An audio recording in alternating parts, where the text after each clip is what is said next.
Quanto à energia total em causa, os resultados foram reduzidos, mas passíveis de medida definida.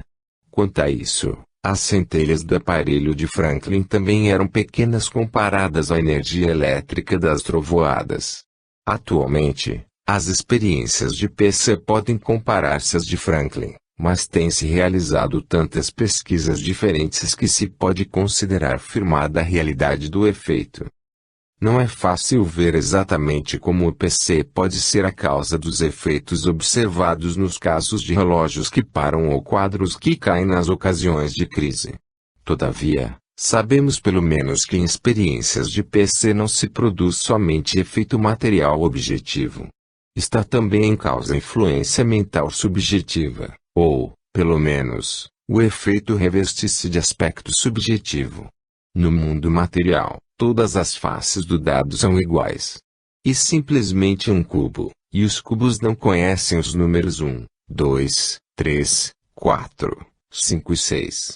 Números são conceitos mentais e no processo de PC o mental e o físico devem ter se combinado de certa forma para produzirem o resultado desejado, como quando se tratava de fazer com que certa face aparecesse virada para cima.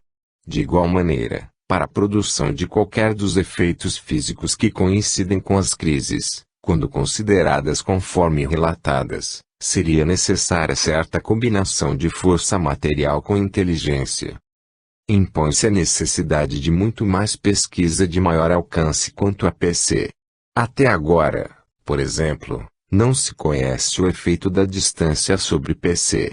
Sabemos que a distância não limita P's, e PC e P's são fenômenos intimamente relacionados.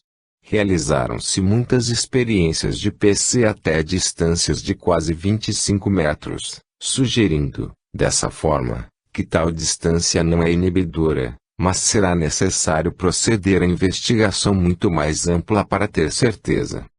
Igualmente se ignora se o PC ocorre sem a volição consciente da pessoa que exerce.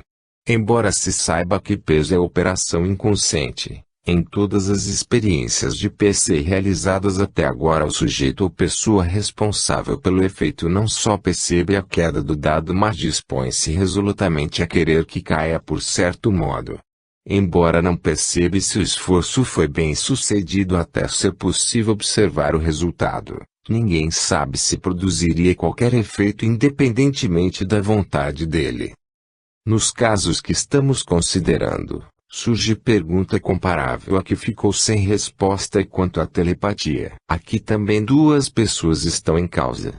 Trata-se de saber, caso exista PC, qual a pessoa que a exerce, a que observa a ocorrência e está relativamente perto ou que está distante, sofrendo em geral a crise.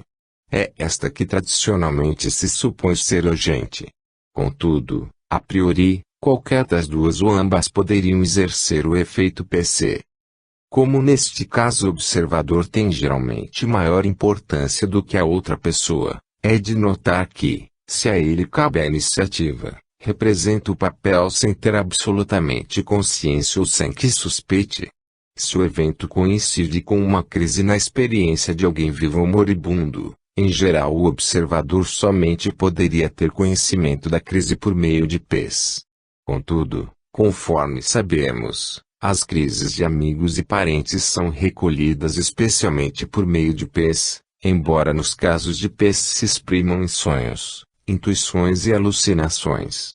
Chegamos assim à sugestão que estes efeitos materiais ou motores seriam simplesmente outra maneira de exprimir-se ou registrar-se mensagem de psi. Suposições tão exageradas como estas se afiguram a princípio quase fantásticas, ultrapassam os fatos estabelecidos. Mas somente o tempo pode dizer se vão longe demais. Somente será possível conseguir o conhecimento que lhes venha em apoio mediante experimentação cuidadosa, fidedigna, repetida e confirmada como se deu com os fatos agora afirmados a respeito de P's. 15. Comunicações do além. Algumas experiências de psi renovam repetidamente uma das perguntas mais antigas e mais relevantes para o homem. Consiste em saber qual o destino da personalidade humana. Viverá depois da morte alguma parte do homem? Certas experiências de psi sugerem resposta afirmativa. Realmente, a ideia de vida post-mortem viu-se reforçada pelas ocorrências psíquicas que sugerem a atuação de pessoas desaparecidas. Atualmente a ideia é mais comum como parte da religião, a doutrina da imortalidade. Como doutrina religiosa, aceitou-se amplamente a imortalidade baseada tão só na autoridade. Pouco atenção lhe tem dispensado, comparativamente, o espírito científico, apesar do progresso do conhecimento em outros setores dos negócios humanos. Nesta época moderna de maneiras de pensar e padrões científicos, será preciso ponderar cuidadosa e criticamente as provas em apoio desta questão, exatamente como tem acontecido com outros temas importantes para a humanidade. Dentre os diversos aspectos dessas provas, somente uma aqui nos interessa, a que se compõe de experiências de pés. Inúmeras experiências pessoais, contudo, que têm sido consideradas como implicando em sobrevivência da personalidade após a morte, não permitem prova objetiva, única que é possível utilizar como dado em investigação científica.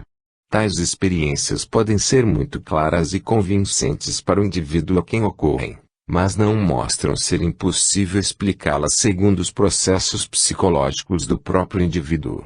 Sob a tensão da privação e da necessidade pessoal, um indivíduo pode sentir a presença do morto, sonhar claramente com ele ou vê-lo em visão.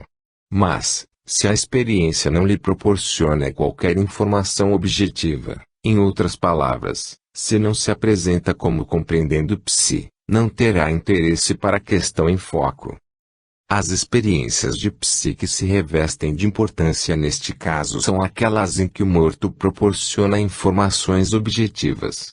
A pergunta que tais casos levam a formular essas mensagens são que parecem comunicações de um mundo do além. A resposta afirmativa seria também afirmativa para a pergunta mais ampla da sobrevivência após a morte. A resposta negativa não satisfaria necessariamente.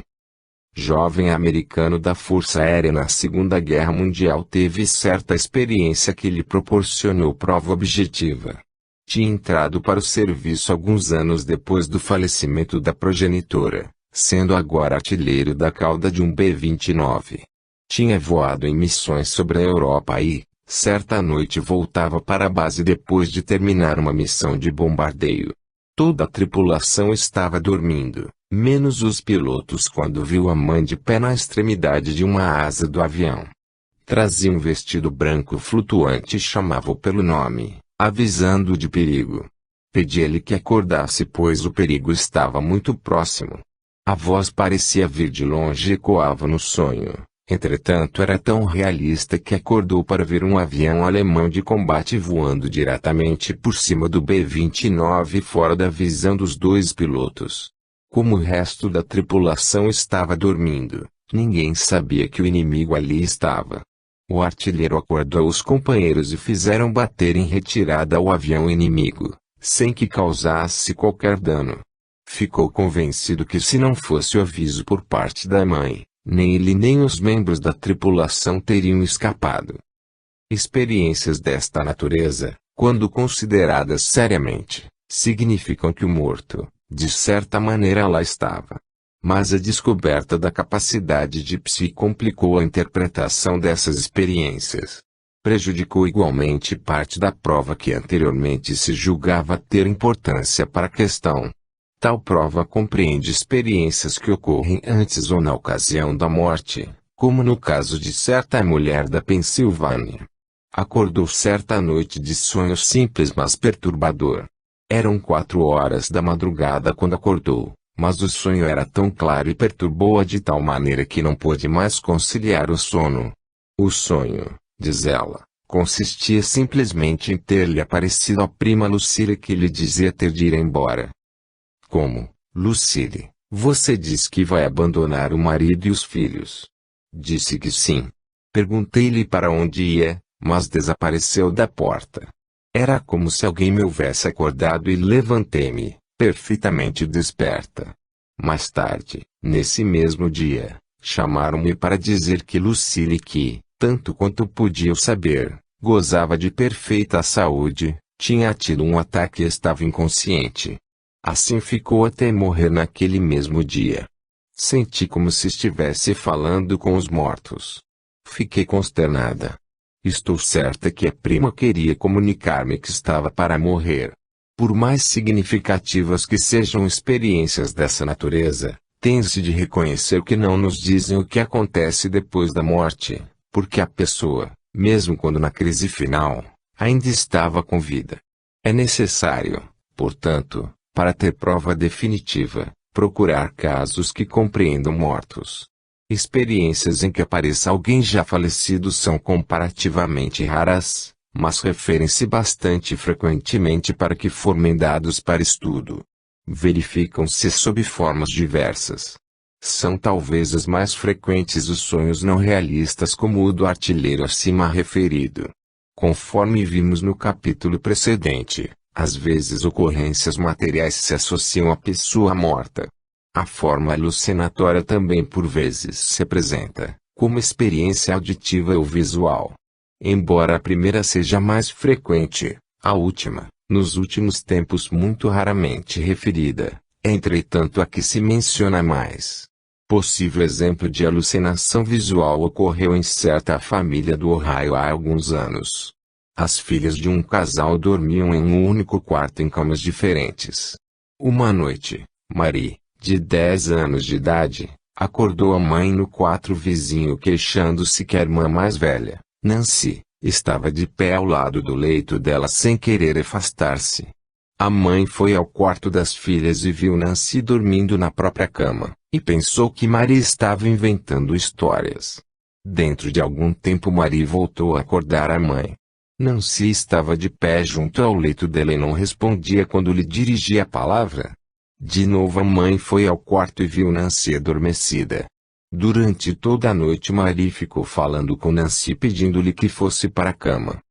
Na manhã seguinte, como era costume, todos se levantaram, deixando Nancy dormir porque era fraca e precisava de um pouco mais de descanso.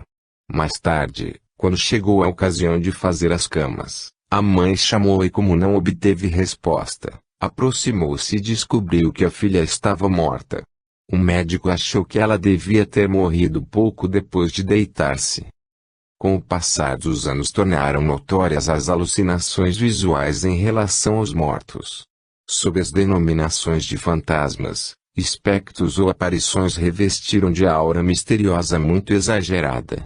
Tanto se tem discutido a sua origem psicológica e a ciência por sua vez tem relegado tanto para o reino de pura imaginação ou superstição, que se tomaram tema de ficções exageradas e confusas.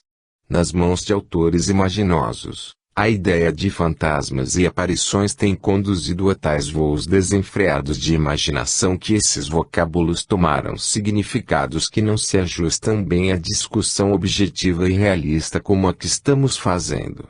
Ao contrário dos fantasmas sombrios da ficção, as figuras vistas em alucinações visuais de psi são, como nos casos acima citados, inteiramente realistas.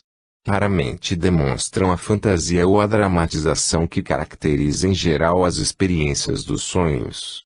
O morto aparece como o conheceram em vida e trazendo vestes como seria de esperar usasse. Sem levar em conta a forma pela qual se apresentam os mortos nestes casos, elas não diferem das que não implicam em sobrevivência do espírito. Neste particular, é evidente que as formas, como tais, não distinguem nem indicam se o morto realmente representou certo papel.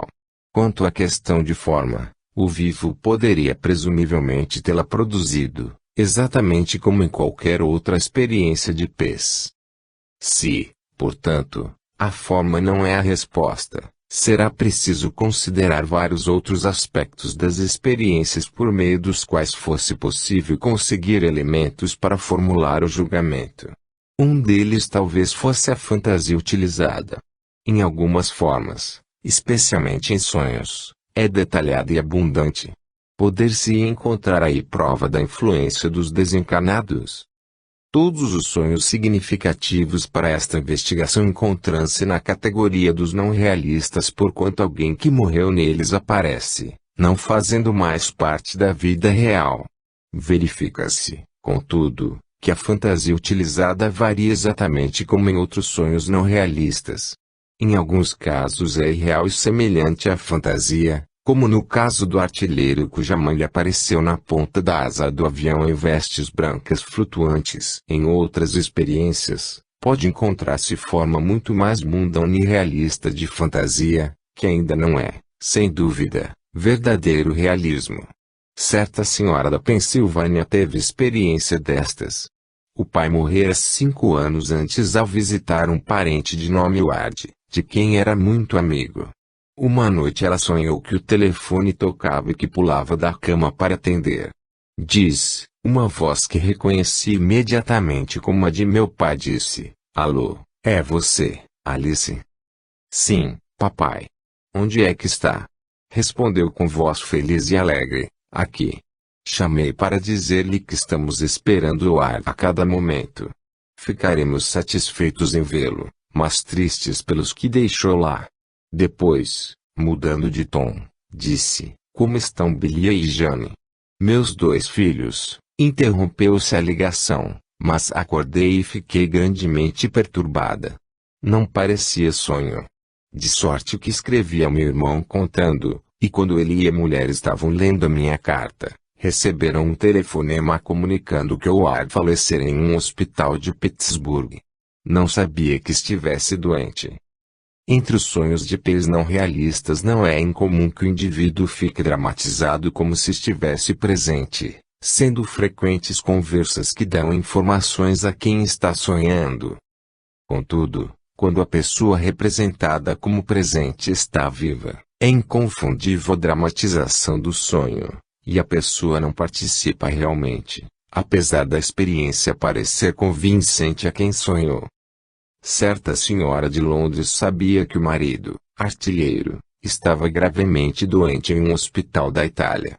Conforme conta, uma noite tinha ido deitar-me, em companhia de minha irmã, e meu último pensamento foi uma oração pelo meu querido. Não sei dizer quanto tempo dormi, mas de repente pareceu-me estar inteiramente acordada, vendo, espantada, meu marido sentado ao lado de minha cama. Parecia extremamente doente, mas balançava o corpo como se estivesse em um ônibus ou em algum veículo que se movesse rapidamente. Tinha o chapéu na cabeça, um pouco inclinado para um lado, como se não tivesse podido colocá-lo direito, tendo-se vestido às pressas. Olhou-me de tal maneira que não há palavras para descrever e chamou-me por um nome carinhoso que costumava usar. Disse para minha irmã, Eva, Arthur morreu. Eu vi. Procurou consolar-me e alguns dias depois recebemos comunicação que tinha sido removido para a França sem que houvesse esperança de salvá-lo. Salvou-se, porém. Quando chegou em casa perguntei-lhe em que momento tinha sido transferido e se estava vestido conforme descrevi. Disse, isso mesmo. Exatamente. Tinham sofrido pesado bombardeio e viam-se forçados a abandonar o acampamento apressadamente. Eu disse então, em que você estava pensando? Respondeu, agradeci a Deus porque ficaria mais perto de você. À proporção que formulava estes pensamentos, viu realmente como estiver até mesmo tendo um só botão na camisa e sem gravata. Também isto lhe disse que estava certo. Minha irmã pode confirmá-lo. De concluir, portanto, que a fantasia variada em que se exprimem os papéis dos mortos nesses sonhos não realistas não ultrapassa os limites da fantasia comum dos sonhos, quando não participam deles os mortos.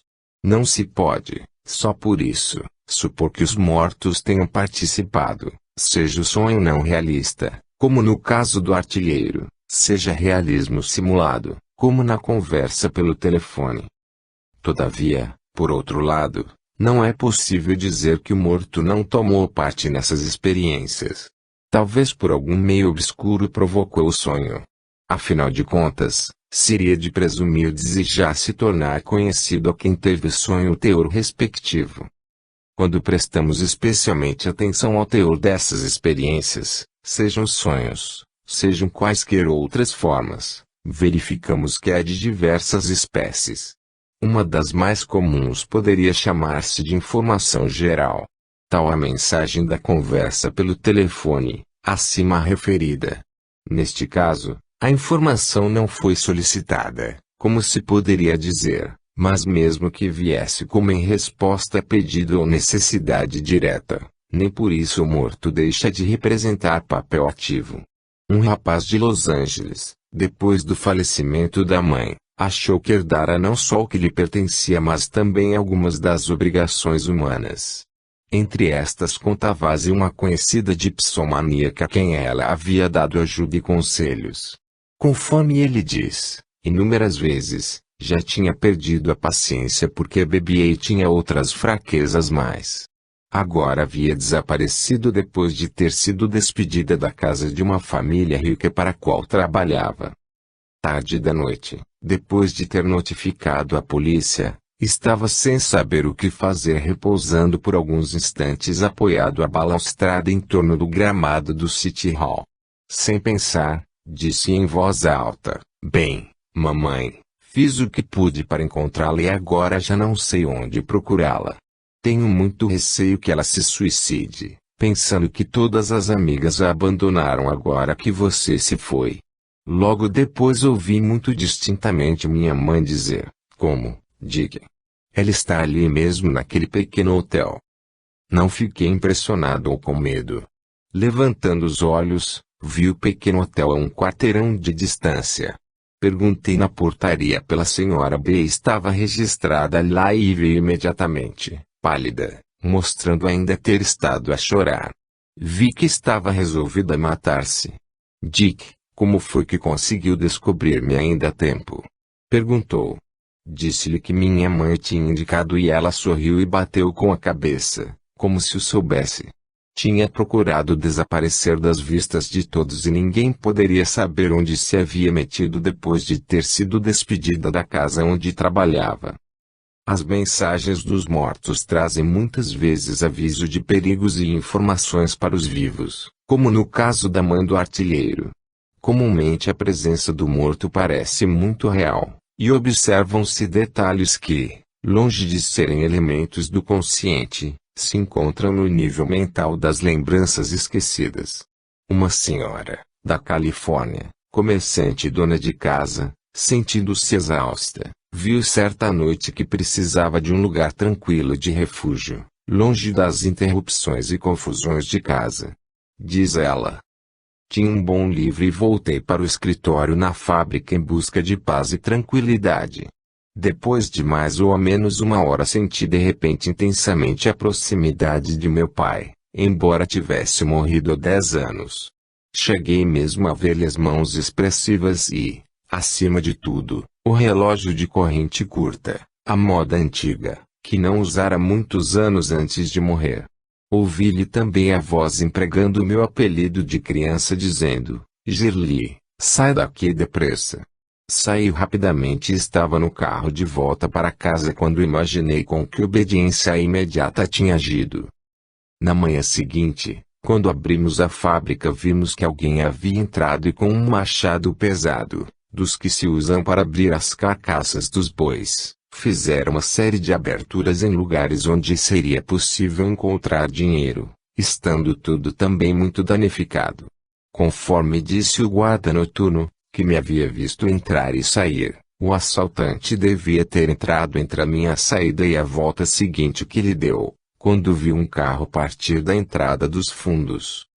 Recapitulando, não podia lembrar-se de coisa alguma que me trouxesse ao espírito meu pai naquela noite, nem justificar o sentimento bastante positivo que tive de estar ele avisando-me em pessoa. E digno de nota que tais avisos provêm geralmente de um morto como o pai, a quem o vivo procurou no passado pedindo auxílio ou proteção. É bastante possível que a antiga orientação persista em níveis inconscientes, que essa pessoa autoritária seja símbolo dramático de impressão clarividente ou precognitiva, mais do que comunicação do morto. Lembrei-me recentemente desta possibilidade devido a uma experiência própria, que não implicava em psi. Na aflição de um pesadelo, evidentemente próximo do estado de vigília, defrontei-me com terrível ameaça e lutei pedindo auxílio. Afinal achei a voz e despertei gritando meu apelido de infância para meu pai que morreu há 15 anos e de cuja presença protetora já estou privada há 40 anos. O velho hábito, agora muito abaixo do nível consciente, ainda se afirmava.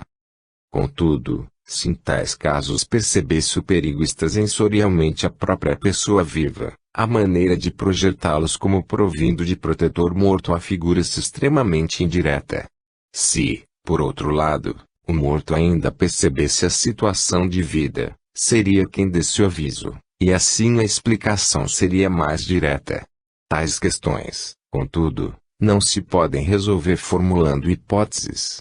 Tem-se de reconhecer que em estimativas semelhantes do que parece ou mais ou menos direto pode acontecer que se sofra a influência do remanescente cultural dos dias que precederam Pes. Por enquanto é demasiado cedo para dizer se o aspecto aparentemente indireto de uma interpretação constitui argumento contra ela. Assemelham-se grandemente aos casos de avisos aqueles em que parece vir o morto em auxílio de certo modo é alguém por quem a vida sentia responsabilidade. Na Califórnia, em 1947, um rapaz morreu de repente de pneumonia, 7 semanas depois do casamento. A jovem esposa ficou inteiramente prostrada, não só devido ao choque mas também por causa das preocupações financeiras de que não tinha bastante experiência para tratar. Entre outras questões, a morte ocorrera tão subitamente que ele não tivera tempo para fazer a transferência do seguro para ela. Estava preocupada com as despesas de hospital e de enterro e ignorava se a mãe dele, que receberia os seguros avultados de 2 apólices, pagaria ou não as contas. Depois do enterro arrumou e guardou todos os objetos caseiros. Durante a arrumação encontrou pequeno saco preto que não havia visto antes.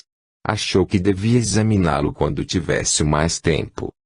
6 semanas depois acordou muito cedo certa manhã, o suficiente para ouvir vagamente o ruído do tráfego na rua. De repente pensou que estava de pé na porta da frente. O marido apoiava-se ao tronco de uma árvore a alguns metros de distância. Sem dizer palavra, apontou para o primeiro degrau. Lá estava o saquinho preto. Nisso ficou o sonho. Tentou esquecê-lo mas ficou-lhe no espírito até que resolveu procurá-lo. Achou-o cheio de apólices de seguro de vida todas tendo caducado há uns 5 anos. Eram talvez umas 12. Punhas de lado, a proporção que as examinava até que chegou a uma.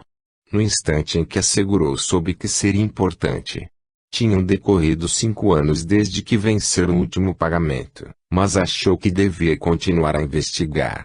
Telefonou para o escritório da companhia e soube que era possível pagar o prêmio mesmo depois da morte como não indicava o beneficiário, ela receberia a importância do seguro. Recebeu com juros. Se a morte tivesse ocorrido 18 dias depois, a apólice não teria mais valor. Se não fosse o sonho, talvez decorressem meses até que descobrisse esta apólice, porque passou quase 1 ano sem mexer no que tinha guardado. Em tais casos, como acontece nos avisos, a relação entre o morto e o vivo é recíproca. O morto teria desejado ajudar o vivo, e era aquela uma das pessoas para quem este se voltaria em ocasiões de necessidade. Vamos passar a considerar agora um grupo de casos em que as mensagens são inteiramente diferentes. Em lugar de avisos ou auxílio aos vivos, o morto parece estar assegurando que continua a existir. Poder-se-ia denominá-los de mensagens de identificação. Uma mulher da Pensilvânia conta-nos o que lhe aconteceu na noite que se seguiu à morte do avô. Assim o relata, era fanático pelo café. Vivia de café. Quando chegava à casa de qualquer pessoa, sabia-se que era preciso esquentar o café, senão ele o esquentaria. Em nossa casa reunimos-nos na cozinha porque gostamos de sentar em roda da mesa para tagarelar. Naquela noite algumas pessoas entravam e saíam, mas os filhos estavam reunidos em roda da mesa da cozinha com as xícaras de café.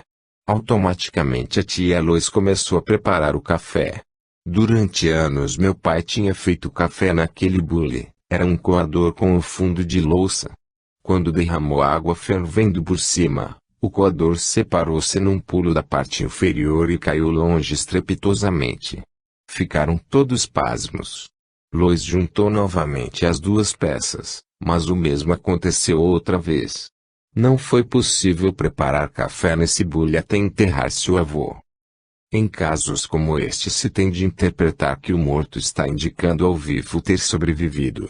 Mas, se implicar em algum elemento de psi, neste caso PC, ter-se-ia de saber se o vivo ou morto a exerceu. Sabemos que, embora o morto se interesse por assegurar ao vivo que sobreviveu, o vivo tem também interesse nessa afirmação. Em qualquer caso, independentemente do teor da experiência, não se encontram indicações indiscutíveis quanto ao papel que o morto representou nessas experiências. Dir-se-ia ainda que o vivo deu certamente forma à experiência de acordo com a respectiva capacidade para PES, e que por enquanto não podemos dizer se o vivo foi o único autor dela. Mas, se um ou outro fosse responsável, ainda seria de perguntar qual dos dois. Será preciso, portanto, examinar os motivos de cada parte interessada. Motivos fornecem indícios. Os detetives os utilizam constantemente quando procuram decidir entre suspeitos. Vejamos o que revelam em tal mistério. De quem o motivo? Os detetives têm de estabelecer um motivo nos suspeitos, ou mostrar que o motivo de um foi mais forte do que o de outro. Neste caso trata-se do seguinte: teria a própria pessoa viva produzido a experiência? Em muitos exemplos, pode supor-se para começar, que os dois, tanto o vivo como o morto teriam algum interesse na mensagem. Trata-se de saber se realmente o interesse do vivo pode presumir-se bastante forte para justificar a experiência. Sem dúvida, a ninguém é dado fazer uso de hipóteses a respeito do morto como argumento, visto ser necessário estabelecer qual o papel que este representa. Conforme vimos, muitas experiências dessa espécie compreendem duas pessoas intimamente relacionadas, que seria de presumir estivessem igualmente interessadas na questão da sobrevivência do falecido. Certa moça do estado de Nova York viu-se envolvida num caso destes, em experiência na qual as explicações comuns não satisfaziam, e que, portanto, afigurava-se mensagem do falecido pai, experiência de PC. A história é a seguinte: meu pai morreu em 1946, com 70 anos de idade. Sempre esperei que houvesse vida após a morte, mas sentia certa dúvida no espírito quando a mim mesmo perguntava como poderia ser. Contudo, o que se passou há 2 anos no último verão não me deixa agora qualquer dúvida no espírito, quanto à vida eterna. Vivo em companhia de minha mãe desde a morte de meu pai, e alugamos quartos para aumentar um pouco a nossa renda. Certa manhã eu e mamãe estávamos sós em casa, sentadas à mesa da cozinha. A porta da adega, que dá para uma pequena entrada entre a cozinha e o vestíbulo da frente, estava completamente aberta em direção ao vestíbulo. As janelas do primeiro pavimento na frente da casa estavam fechadas, bem como a porta da frente. Discutíamos problema sério de uma das irmãs mais velhas na ocasião e eu tinha em mente dizer: se papai fosse vivo, o que diria neste caso? Pronunciei a primeira parte da frase, mas antes de completá-la, a porta da adega bateu com tal estrondo que nós duas pulamos das cadeiras. A princípio ficamos muito assustadas, porque é preciso empurrar com bastante força a porta da adega para fechá-la no verão, quando tudo fica muito úmido. Não ventava naquele dia, e teria sido necessário verdadeiramente um furacão para fechar a porta, entrando pelas janelas do andar superior que estavam abertas, porque a escada se encontra à direita do vestíbulo e ele paralela. A escada, a meio caminho, tem uma volta, subindo em direção contrária, mas fechada por uma parede do vestíbulo. Qualquer vento que viesse da copa ou da adega, cujas janelas estavam abertas, impeliriam a porta para abrir e não para fechar. Na ausência de qualquer corrente de vento, era impossível imaginar como a porta se fechara. Depois lembrei-me das palavras que havia pronunciado em relação a meu pai e nós duas sentimos que devia estar perto e não mais ficamos assustadas. Alguns minutos depois, começamos a falar novamente a respeito de minha irmã inadvertidamente, sem imaginá-lo conscientemente, pus-me a repetir a mesma frase. Um segundo depois de ter dito se papai estivesse vivo caiu a cortina da cozinha. Sem dúvida, a cortina podia ter caído por si, mas tal se deu exatamente depois de ter batido a porta, e em seguida as mesmas palavras a respeito de meu pai. Acho que era a maneira que ele tinha de dizer que estava vivo. Evidentemente, quando são recíprocas as relações, não se pode julgar a motivação de ambos como decisivamente diferente. Às vezes são mesmo idênticas, quando as duas pessoas são conhecidas casuais, se têm, por exemplo, interesses semelhantes. Tal a situação de certo inglês, minha amizade pessoal. Tinha um amigo, o Sr. D, que se interessava igualmente por assuntos científicos e às vezes trocavam livros entre si. O meu conhecido, o Sr. W, emprestou ao Sr. D uma obra de pesquisa psíquica. Nele se encontrava a história de dois amigos que combinaram quem morresse primeiro procuraria comunicá-lo ao outro de qualquer maneira. Na história um dos amigos observou uma noite que o lustre por cima da secretária estava oscilando e depois lhe informaram que o outro havia morrido naquela ocasião.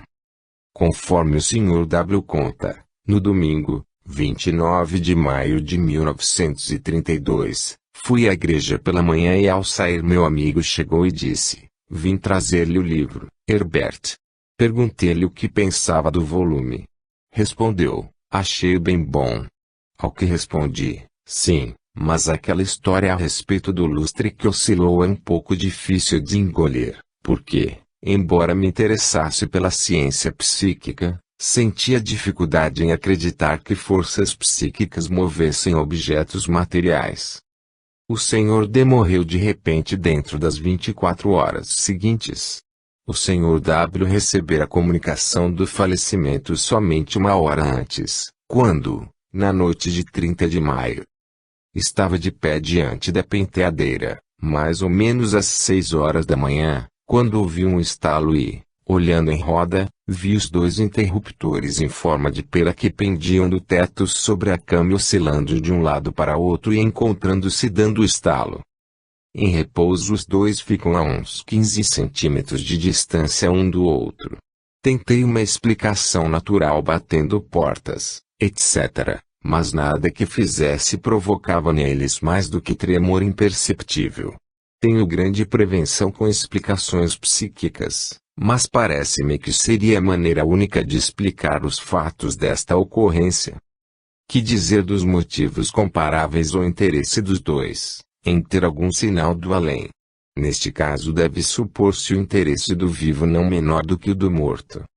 Às vezes implica em terceira pessoa, manifestamente o mais diretamente interessado na mensagem.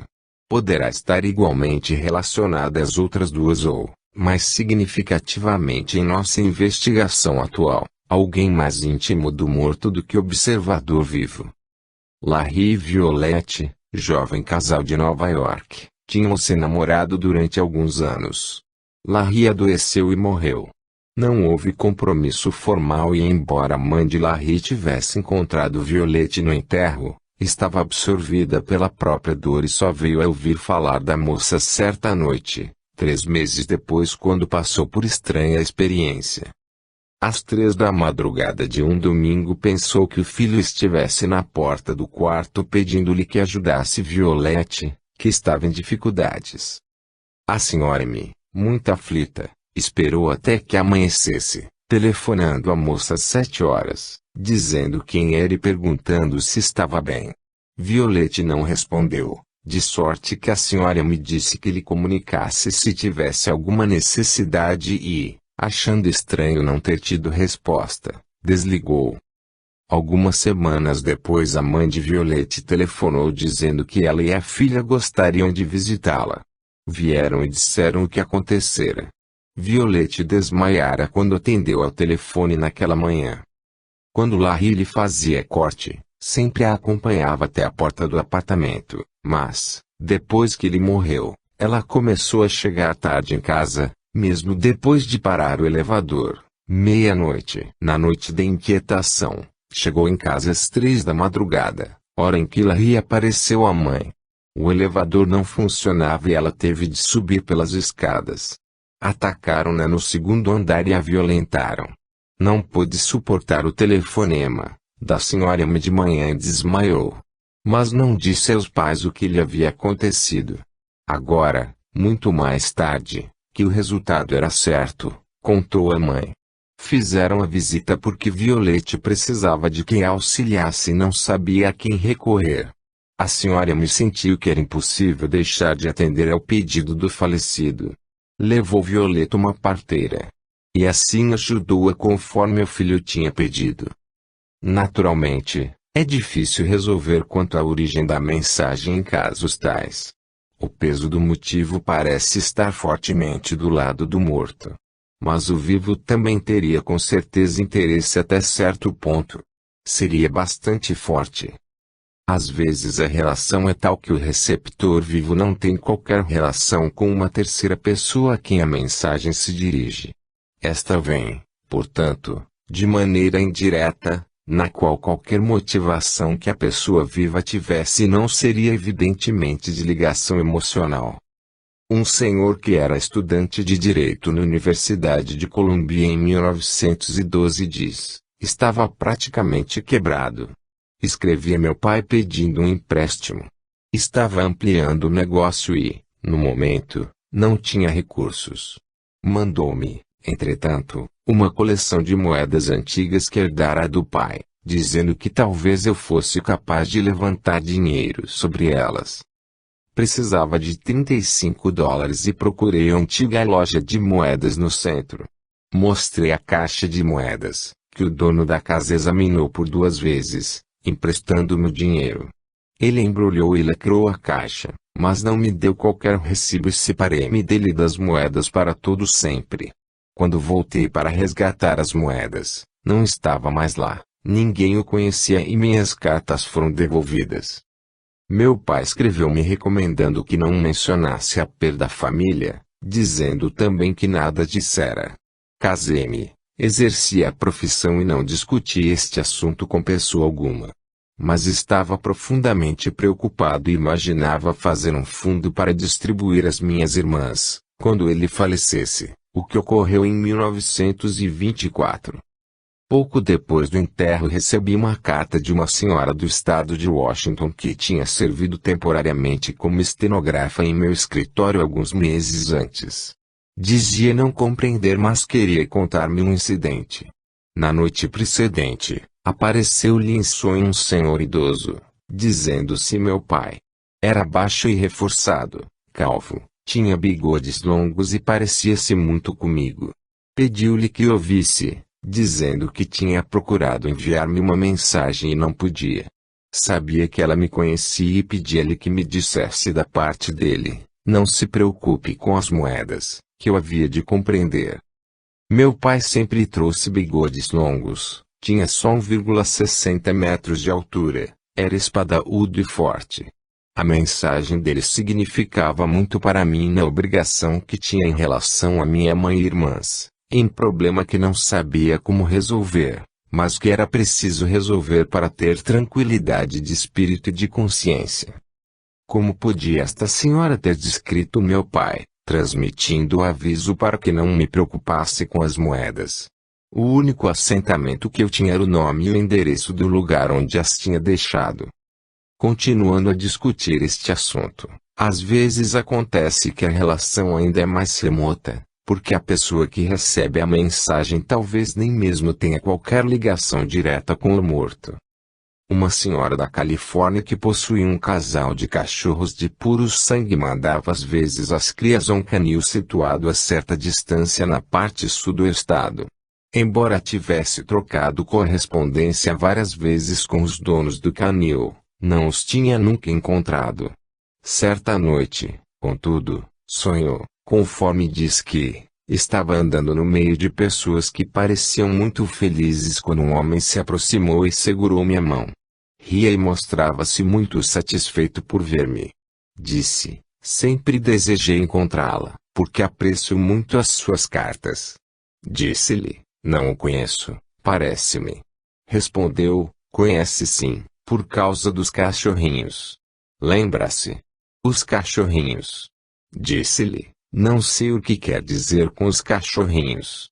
Respondeu-me: lembra-se dos cachorrinhos e deve dizer-lhe que me viu, porque ficará consolada. Quando acordei contei o sonho a várias pessoas, inclusive meu marido. O sonho era tão claro que não podia esquecê-lo, de sorte que o contei várias vezes. Depois de 2 semanas recebi uma carta da mulher do dono do canil contando que quando o marido tinha ido buscar as crias tinha morrido de um ataque cardíaco, enquanto estava na estação.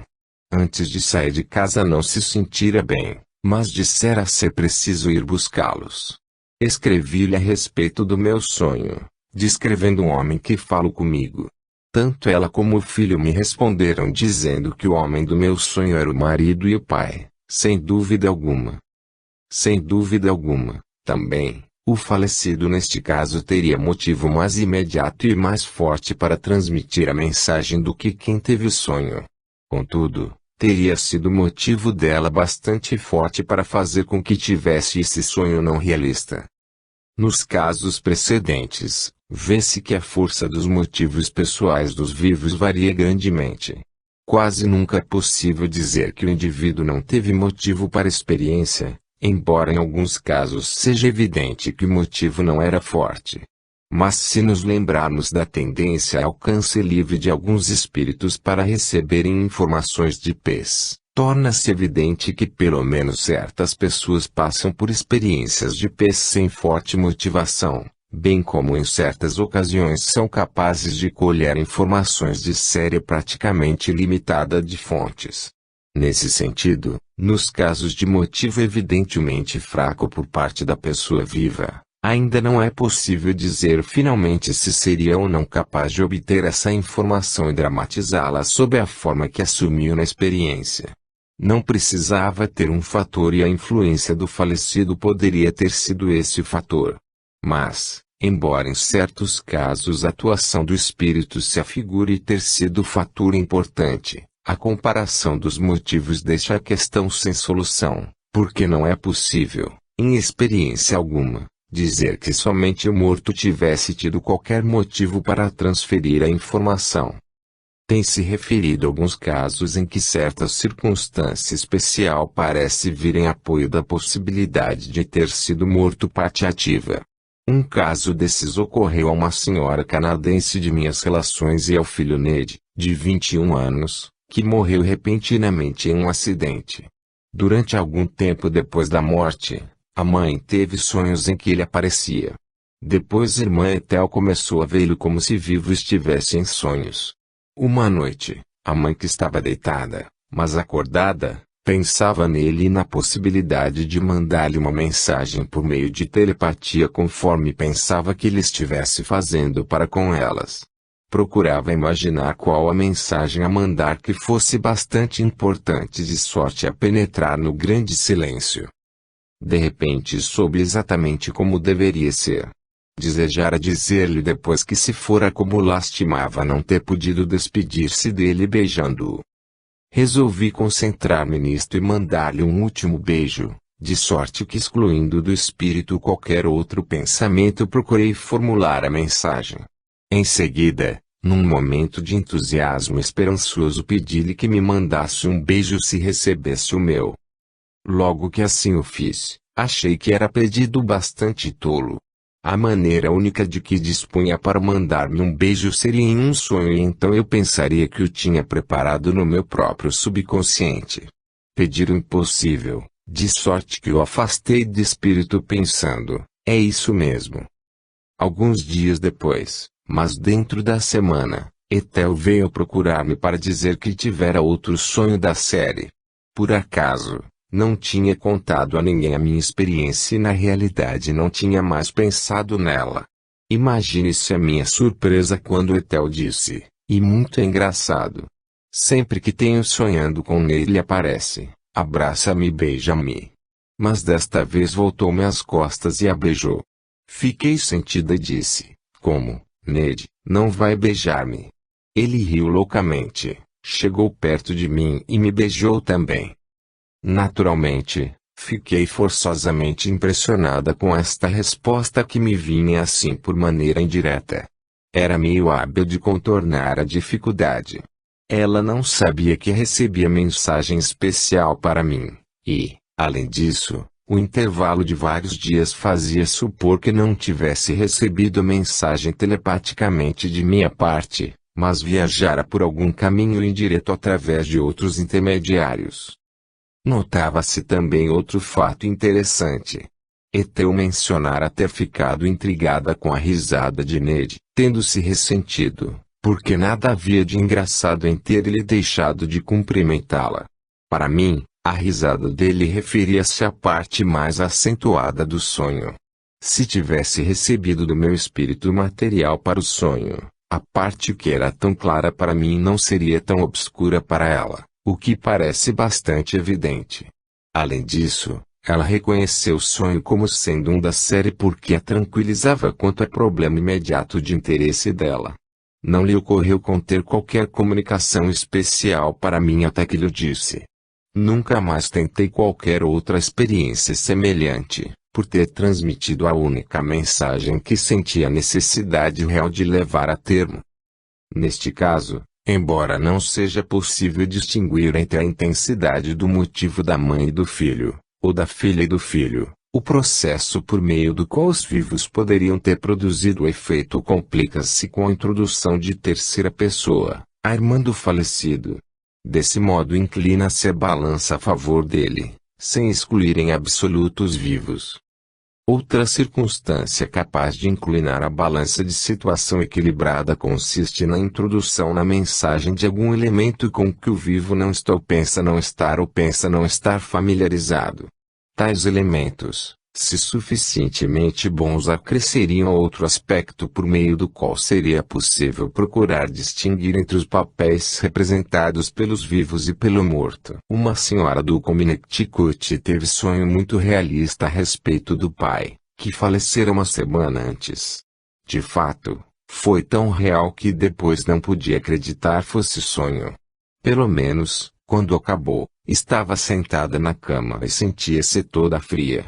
Pensava que estivera a subir e descer escadas e que o pai se encontrava na casa. Conforme se lembra. Parecia que eu tinha chegado de pouco. Acordei meu marido e perguntei, acha que saí da cama? Respondeu não sei. Então eu disse, o pai veio e me deu um recado para minha mãe mas disse-lhe que o esqueceria antes de amanhecer. Estou com medo de esquecer, será que você se lembrará dela para mim? Nunca ouvi palavra tal. Pediu-me que dissesse à minha mãe qualquer coisa a respeito do forno e se procurasse acharia um. Em cima do tubo. Não esqueça, porque seria terrível se não me lembrasse para dizer à minha mãe. Meu marido repetiu a palavra mas de manhã já havia esquecido como eu também. A palavra objeto em cima do tubo mas eis o que aconteceu no sonho. Sonhei que tinha estado na cozinha. No pavimento térreo. Era de noite, fazia muito frio e estava com as costas para o fogão, que estava abafado e desprendia pouco calor. Estava tremendo. Ouvi um barulho vindo em direção à porta da frente como correntes sacudidas e pés arrastados. Abri a porta e meu pai entrou. Tinha sobre os ombros o sobretudo grande que usava quando trabalhava e fazia frio. Fiquei aterrorizada mas procurei não demonstrá-lo. Disse-lhe, assustei-me mas estou contente por vê-lo. Parece que está com frio. Está se sentindo bem? Desculpe-me se tive medo. Olhou-me de certa maneira triste mas aborrecida e disse, tenho procurado transmitir um recado para sua mãe mas ainda não consegui de sorte que vim procurá-la. Ela está tendo dificuldades com o forno. Quero mandar-lhe um recado e não esqueça. Há de dizer-lhe que fiz uma montagem de por trás do tubo. Disse uma palavra como gerador ou outra qualquer com a qual não estou familiarizada. Disse-lhe, como poderia esquecer o que me veio dizer vindo do outro lado? Respondeu, ora, você vai esquecer. Você está sempre esquecendo, largando a bolsa em qualquer lugar, nunca se lembrando de nada. Depois disse, não posso demorar-me. Deixaram-me vir aqui para dizer-lhe isto e tenho de ir embora. De manhã procuramos, eu e meu marido, lembrar-nos da palavra, mas não foi possível. Não me sentia disposta a dizer à minha mãe com receio que ela não ligasse importância, mas na noite seguinte fui vê-la e contei-lhe o que tinha acontecido. Ela disse, não é mesmo estranho? Ontem de noite quase incendiei a casa. Você sabe que seu pai sempre cuidou do forno e tinha montado um dispositivo qualquer no tubo que nunca me explicou como era. O forno aqueceu demais e já estava quase chamando os bombeiros quando afinal tirei seu irmão da cama telefonando-lhe. Pensei que não atendesse ao telefone. Descobrimos no momento oportuno a bugiganga que seu pai montou. Se ela se lembrasse da palavra e verificasse não tê-la ouvido nunca em relação à aplicação especial conforme o pai empregava, o caso serviria de exemplo de conhecimento que mais provavelmente teria provindo do falecido. Infelizmente a filha não se lembrou. Talvez não fosse, afinal de contas, palavra tão incomum, que somente se usasse raramente em casos tais ou que a pessoa não houvesse ouvido algum dia. Sem ter certeza, portanto, que a palavra omitida era dado real, não é possível se a filha teve, em lugar de mensagem do além, sonho não realista, estimulado pelo conhecimento de peso da crise relativa ao forno. Contudo, termo técnico dessa espécie seria a favor da atuação do falecido.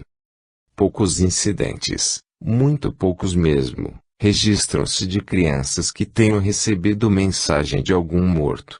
Se, contudo, a criança em causa é muito nova, será necessário supor a atuação do morto pelas ações dela. Fazê-lo prejudica a certeza da interpretação do episódio. Uma senhora de Nova York relata a situação desta espécie. No verão de 1945 o casal arrendou por intermédio de um agente uma casa perto da praia na costa de New Jersey. Depois de chegarem puseram o filho de 2 anos em um dos quartos para dormir de tarde. A mãe ouviu o menino dizendo, vejo o homem, vejo o homem. Ela espiou para o quarto e viu o menino de pé no berço sorrindo e apontados para cima. Nos dias seguintes o fato repetiu-se, chamando o menino às vezes os pais com grande insistência. Saía do quarto, segurava alguém pela mão e voltava, apontando a sorrir ao reconhecer, vejo um homem. Às vezes espiavam para dentro do quarto sem que o filho percebesse e viam-no sorrir, oferecer brinquedos, etc. Ao homem invisível. Anteriormente o menino não tinha visto nunca o que outro não pudesse ver. E desta vez não foi possível descobrir qualquer sombra móvel ou objeto que parecesse remotamente com o homem no ponto para o qual apontava. Assim aconteceu durante o mês inteiro em que estiveram na casa. No dia em que ia embora, a dona a respeito da qual nada sabiam, veio visitá-los. Quando entrou ficou muito perturbada, quase chorando. Explicou que era a primeira vez que vinha à casa desde a morte do marido. Ele gostava do lugar e tinha morrido no quarto onde o menino estivera. Quando viu o menino observou que o marido teria gostado daquela adorável criança. Gostava muito de crianças. Em alguns exemplos, um incidente que compreende pessoa jovem capaz de lembrar-se e relatá-lo, causa impressão porque o teor ou a implicação do episódio deveria ter ultrapassado a compreensão da pessoa na ocasião. Em Oklahoma, em 1919, uma rapariga de 15 anos teve um sonho em que o padrasto lhe deu uma mensagem de aviso em relação à mãe dela. A mocinha e o padrasto tinham sido muito unidos. Conforme conta, mamãe era muito gentil, cristã que sempre trilhara a senda estreita e direita. Depois da morte de meu pai alugamos uma casa pequena que pertencia a um casal ideal, tanto quanto até então eu podia saber. Uma noite estava dormindo com minha mãe e não tinha quase me lembrado de papai durante o dia, quando de repente, uns 10 minutos depois de termos ido para a cama, ainda não tendo adormecido, ouvi a voz de papai tão clara como algum dia ouvira quando estava vivo. Parecia vir do outro lado das montanhas e dizia: Cis, meu apelido, sua mãe está ameaçada de séria dificuldade. Vão falar muito dela.